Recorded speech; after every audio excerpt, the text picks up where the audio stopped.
शेतकरी कर्जमाफीला मंत्रिमंडळ बैठकीमध्ये मंजुरी 2 लाखापर्यंत कर्ज माफ अधिकृत घोषणा विधान परिषद निवडणुकीनंतर।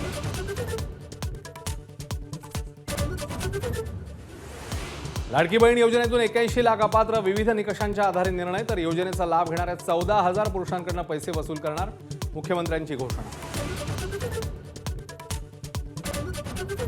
कांद्याच्या कवडीमोल भावामुळे त्रस्त शेतकरी रस्त्यावर पुणे नाशिक महामार्ग रोखला।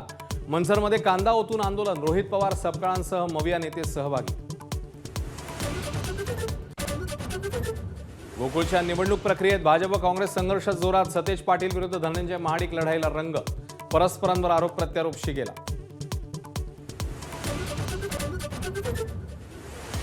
विधान परिषद निवडणुकीत संभाजीनगरमध्ये भाजपच्या उमेदवारांनंतरही सत्तारांच्या पुत्राचा अर्ज भाजपवर तिखट टीका करणाऱ्या सत्तारांना मुंबईत बोलावणं राजकीय वर्तुळाचं भेटीकडे लक्ष।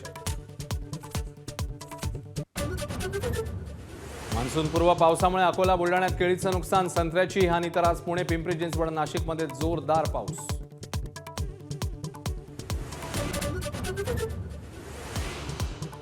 वेटिंग तिकीट जारी करण्याची संख्या कमी होणार। स्लीपर क्लासमध्ये आता 400 ऐवजी 200 पर्यंतच वेटिंग तिकीट जारी होणार। नियमांचं उल्लंघन करणाऱ्यांवर कडक कारवाईचे संकेत।